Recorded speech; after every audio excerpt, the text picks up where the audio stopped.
खुलुमबाय लोगोफोर, guide Bodoland YouTube चेनेलाव बयखौबो बरायबाय आरो जायफोर बिथांमोना गाइड बड'लेण्ड इउटुब चेनेलाव गोदानै फैनाय चेनेलखौ साबस्क्राइब खालामना होदो लोगोफोर आरो लोगोसे बेल आइकनखौबो थुनानै हो जाहाथे बेबायदिनो आं जेब्लानो गोदान भिडिअ लाबोयो अब्लानो नोंथांमोनाव थाबैनो मोनहैयो।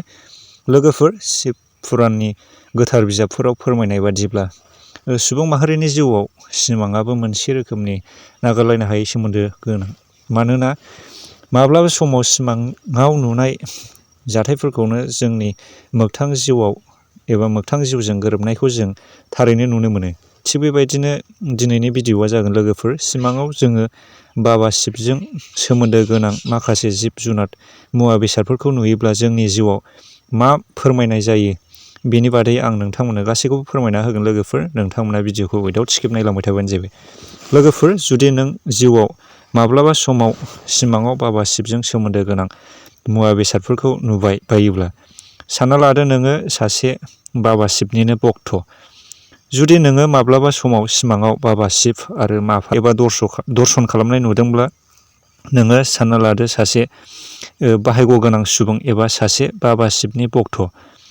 आरो जुदि नोङो सिमाङाव बाबा शिबनि शिबलिं नुदोंब्ला एबा बाबा शिबनि शिबलिंखौ बारे बारे सिमाङाव नों नुबाय थादोंब्ला अब्ला सिगांनि जोनोमाव सासे शिब भक्तमोन एबा बाबा शिबखौ फुजिग्रामोन होनना मानिना लानाय जायो लोगोफोर।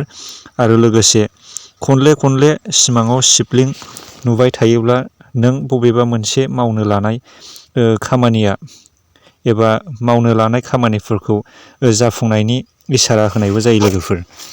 ओमफ्राय आरो जुदि नोङो सिमाङाव बाबा शिबनि त्रिशुल नुदोंब्ला जिउआव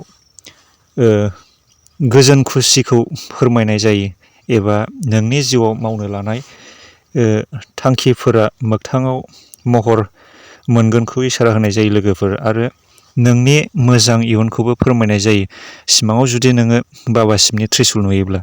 आरो सिमाङाव अखाफोर नुनायाबो मोनसे मोजां लोगोफोर। जुदि नोङो सिमाङाव अखाफोर नुदोंब्ला जिउआव गोजोन सान्थिखौ फोरमायनाय जायो। मानोना अखाफोराबो बाबा शिबनि खर'आव लोगोसे थाफाग्रा। बेखायनो बाबा शिबजों सोमोन्दो गोनां अखाफोराबो लोगोफोर। शिब पुराणनि बादिब्ला सिमाङाव अखाफोर नुनायखौबो गोजोननि इसारा होनाय जायो होननानै फोरमायनाय दं लोगोफोर। आरो बाबा शिबनि दुमब्रु, जायखौ जोङो दुमब्रु होननानै बुङो बाबा शिबनि, सिमाङाव बाबा शिबनि दुमब्रु नुयोब्ला नोंनि जिउआव माखासे खैदां खैफोदफोर फैनो नागिरदोंब्ला बेफोरखौ इसारा होनाय जायो लोगोफोर। मानोना दुमब्रु दामनायनि गेजेरजों बाबा शिबनि नामाव फुजा होयोब्ला गाज्रि सुथुरफोरनिफ्राय रेहाय मोननो हायो जोङो। आरो बिमा गंगानि दर्शन, जोङो जुदि सिमाङाव बिमा गंगानि दर्शन होनाय नुयोब्ला एबा होनाय नुदोंब्ला जुदि नोङो बबेबा दैमायाव बिमा गंगानि फुजा होनाय एबा नोङो बबेबा दैमायाव एबा दैसायाव दुगैनाय सिमां नुदों अब्ला सानना लादो नोङो सासे गोथार गोसोनि सुबुं एबा बयखौबो नोङो अननो गोरों सुबुं। आरो लोगोसे सिमाङाव नोङो दुगैनाय नुदोंब्ला नोंनि माखासे गाज्रि खामानि मावनाय एबा फाब खामानि मावनायफोरखौ गोथार जाबाय होननानै सानना लादो नों लोगोफोर।